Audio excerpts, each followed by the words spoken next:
Ya está en la línea Daniel Adler, el experto en seguridad internacional, y hablaremos del diseño del plan de seguridad que tiene el país, y yo creo que sería el que plantea el presidente Daniel Noboa, que es el Plan Fénix. Bienvenido, señor Adler, a la mañana en RTP.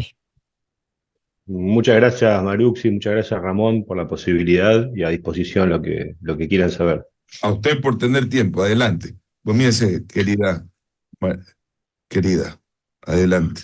Señor Adler, empezar, ¿no?, por delinear un poco de cuál sería este plan de seguridad, teniendo en cuenta las necesidades que tiene el país y las dificultades también que presenta en estos momentos. Un estado en el cual ya se ha filtrado el narcotráfico, lo podemos ver así en investigaciones que inicia la Fiscalía General del Estado. También vemos cómo la comercialización de la droga ha afectado a niveles más pequeños como los estudiantes, y en sí una serie de delitos que van creciendo en torno al narcotráfico, a este delito transnacional. ¿Cómo debería estar delineado nuestro plan de seguridad? Porque le hago esta pregunta porque no sabemos cuál es el plan Fénix, no lo tenemos tampoco ni siquiera en lineamientos breves, y el gobierno no los ha explicado. Entonces, sí me gustaría, usted que es un analista en temas de seguridad internacional, ¿cuál deberían ser las medidas que Ecuador debería tomar en este sentido? Bueno, aclaro que yo tampoco conozco el alcance del Plan Fénix, seguramente porque es ultra secreto o algo por el estilo, pero yo lo que realmente creo que un especialista en seguridad tiene que hacer lo mejor que puede con lo poco que tiene, especialmente cuando quedan solo 17 meses de gobierno.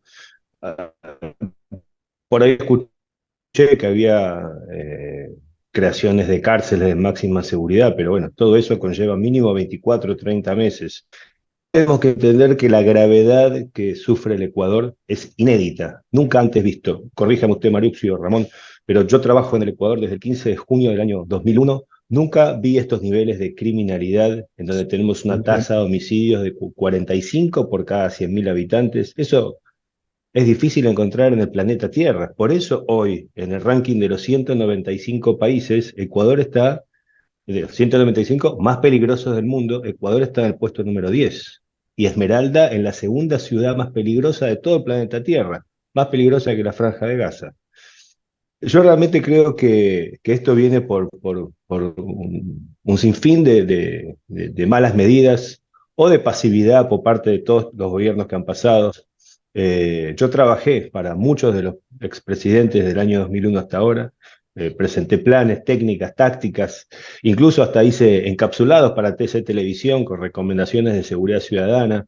Pero la realidad que vive hoy el Ecuador, el último año y medio y especialmente los últimos 3 meses, de niveles de violencia son nunca antes vistas por mí en los 13 países que hay en Sudamérica. Tenemos que recordar que hay una relación directa entre el narcotráfico, el delito y la violencia, y que el delincuente está cada vez más violento, está anarcotizado, o sea, está drogado y está armado. Así es como sale a delinquir. Por eso fue que nosotros confeccionamos lo que llamamos el macroplan. Incluso volé a Guayaquil hace menos de un mes. Personalmente fui a, tal vez conocerán sectores, a Socio Vivienda, a la entrada de la 8, ahí al norte, para constatar lo que en su momento era la sospecha, que hay escuelas de adoctrinamiento del sicariato, la entrada de la 8, la Valerio Estacio, la Sergio Toral, Monte Sinaí, todo esto al norte.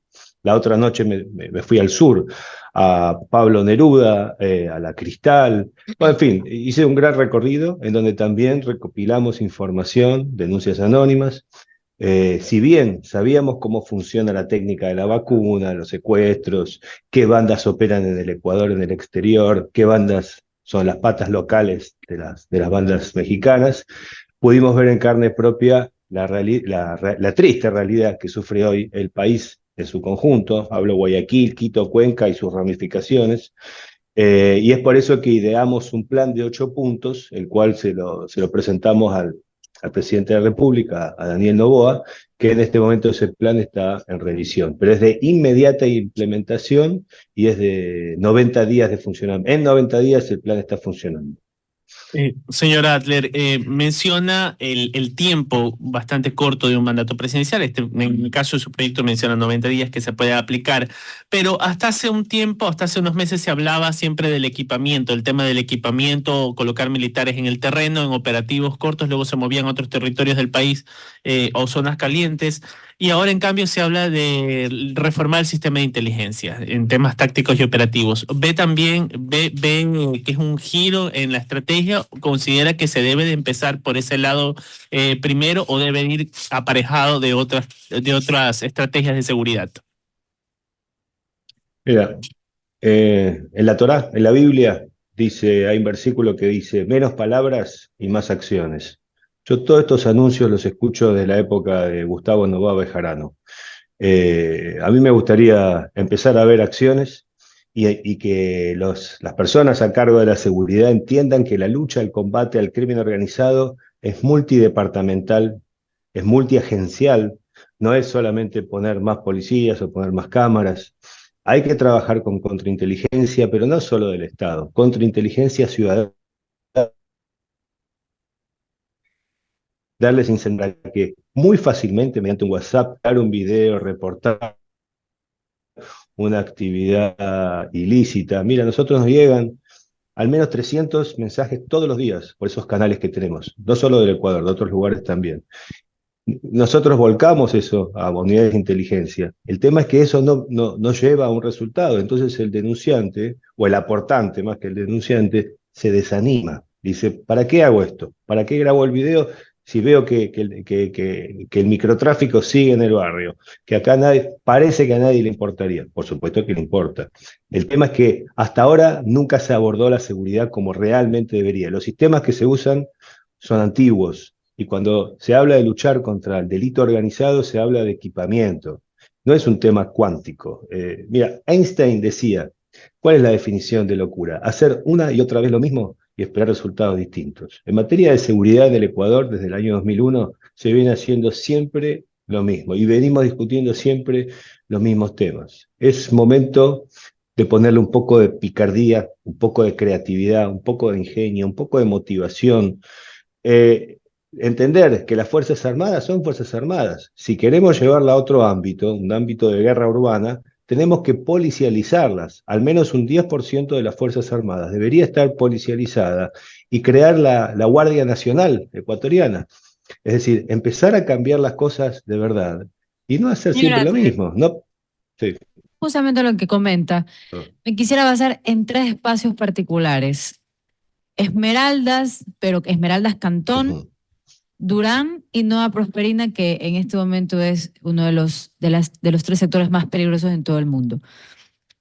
Allí, por ejemplo, cuando usted habla de policializar a las Fuerzas Armadas, le pregunto cuáles son las medidas o las acciones a corto o mediano plazo que se deberían estructurar, considerando que estos sectores ya no debería operar, digamos, la seguridad regular que se ha aplicado de manera casi que protocolaria. No, en el combate a la inseguridad, al narcoterrorismo, porque esto ya dejó de ser solamente inseguridad, es narcoterrorismo. Los mensajes mafiosos cada vez son más fuertes, la temática criminal se está alejando de ser solo criminal, está causando terror en una sociedad y paralizando también la macroeconomía. Entonces, a corto y mediano plazo deberíamos saber que todos los buenos estamos dentro de un equipo y todos los malos dentro del otro. Que esto es simple. Básicamente es proteger a los inocentes y castigar fuertemente a los culpables. ¿Cómo se hace eso? Paso número 1, decisión política. Darle luz verde a la policía de poder trabajar, siempre dentro de la ley.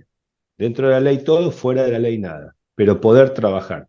Fuerzas especiales, KIR, GOE, UNACE, GEOP, que personalmente yo entrené la mayoría de todas esas fuerzas en años pasados, que son fantásticas. Lo mismo, apoyar a la policía. Infiltración dentro de bandas criminales, dentro de penales. Hoy las cárceles están siendo utilizadas como centros de narcoterroristas dentro de las prisiones. De ahí es donde sale la información. Empezar a reubicarla, los presos de máxima violencia y máxima peligrosidad con inhibidores de celulares y cortarle la comunicación, crear una nueva cultura carcelaria. Pero todo esto que estoy diciendo, esto es corto plazo. Y por más que parezca muy complejo, el Estado está absolutamente facultado para hacerlo muy rápidamente, pero muy rápidamente. Por eso es importante siempre y en todos los casos que haya decisión política. Si hay decisión política, si hay ganas de hacer un combate real, y enfatizo, real contra los grandes y poderosos cárteles internacionales en complicidad con los nacionales, esto se resuelve muy rápido. Y 90 días sobra tiempo. Señor Adler, muchísimas gracias por habernos acompañado en la mañana en RTP. Gracias a ustedes.